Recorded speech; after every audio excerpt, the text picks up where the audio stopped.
Hey guys, how you doing? Welcome back to my channel. I'm Coach David Mathis, and I thank you guys for all your support. It's been tremendous. If you guys are new to the channel, welcome, and thank you for checking me out. I hope you find my channel informative, entertaining, and it really helps you your life and your own physique goals and just overall health in general.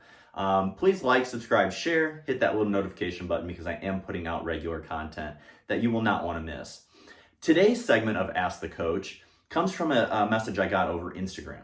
Okay, the question was, should I track overall calories or should I track macros? And this is a great question. I think this is something that a lot of people get confused about. There's companies like Jenny Craig out there and some others that just have you count overall calories, right? And this allows you to eat whatever foods you want, whether they be all sweets or fats or whatever it is, right? As long as you stay within the calories, you're going to lose the weight that you're looking for or put on the weight that you're looking for, right? This is true. Calories are king. There's no disputing that. At the end of the day, your caloric intake is going to determine your weight loss or your weight gain. So if you are below your maintenance needs, then you're going to lose weight. If you're above your maintenance needs, you're going to gain weight. Simple as that, right? But I don't think calories is the best way to go about tracking your food and your progress. You need to understand what your food is comprised of and how that plays a factor into your body.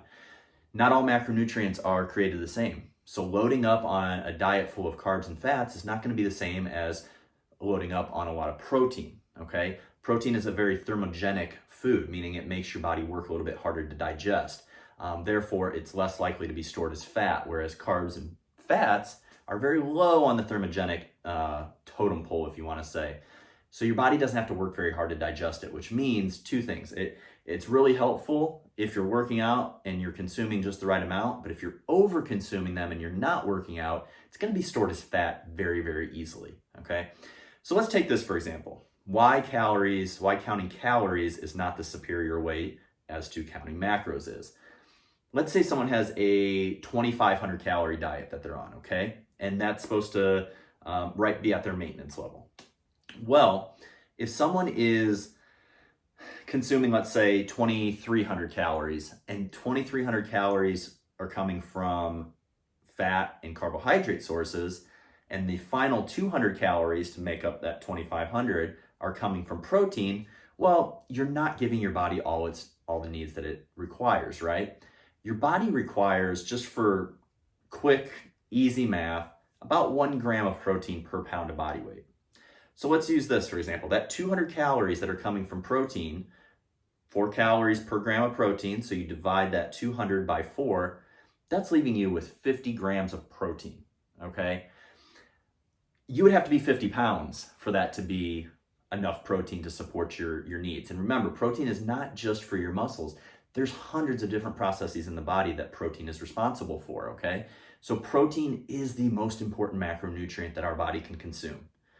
Hands down, no question about it. Carbs and fats are also important, but not in the same way that protein is. Protein is the building block of not only muscle, but our whole being as human beings, okay? So you can see now that only consuming 50 grams of protein compared to probably hundreds of grams of carbs and fats is not going to be ideal. So yes, you might be hitting your maintenance calorie level, but you're not going to be doing your body any favors. You're going to start losing muscle mass along the way because you just don't have enough protein to support your needs. Like I said, you would need to be about a 50-pound person in order for that 200 calories from protein, 50 grams, to be enough. And I don't think any of you guys watching this are weighing 50 pounds, okay? Because I don't have very many 10, 11-year-old, actually I guess it'd be a little smaller than that.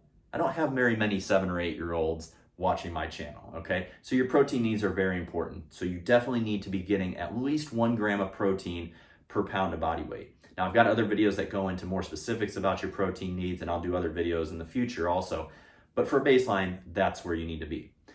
Another reason why counting calories is also not as beneficial as counting macros is because you don't learn anything about yourself, right? You don't learn anything about composition of food and how it affects your body. When you're forced to count macros and track that way, and you're forced to get a certain amount of protein in every meal from different sources, you understand how that affects your body, okay? Remember, this is not just about hitting a number, all right? We want to understand the body. We want to understand what it needs. Just a quick rundown, the body needs about 1 gram of protein per pound, right? I said that earlier. That should be a given by now. Fat needs can vary between about 0.3 to 0.5 grams per pound of body weight, okay? So let's just take this for a 150 pound person. That would be probably somewhere between about the 50 and 75 grams of fat range. So once you know your fat target, once you know your protein target, you can add up those calories. And a fat calorie is 9 calories per gram.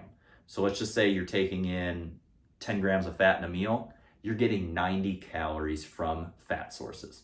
So once you've added all that up, all right, you've added up what your protein needs are, you've added up what your fat needs are from a calorie standpoint, you add those two together, and let's just say that comes out to, 2,000 calories right there, all right? And 2,500 is our goal. So you take 2,500 minus those 2,000 that you already have equated for, that leaves you 500 calories left over to put towards carbohydrates. Because carbohydrates are not so much of an essential nutrient, macronutrient like like fat and protein are, okay? So of those 500 calories, we know that a gram of carbohydrate is 4 calories per gram. So we take 500 divided by 4. What does that give us? It gives us 120 grams of carbohydrates that we can add into our diet. So now we know we're fulfilling our protein needs. We're fulfilling the needs of fat in our body, because fat has a lot of different processes in our body, including hormone regulation, right? Also helps cushion our organs, gives us protection. So now that we know all that, we know that we have the 1 gram per pound of body weight in protein. We have our 0.3 to 0.5 grams per pound of fat. And now we know what our leftover carbohydrates are. We can hit that 2,500 calorie mark, but we're giving our body every essential nutrient that it needs in the right quantities. So this is why you can't just go by calories, guys.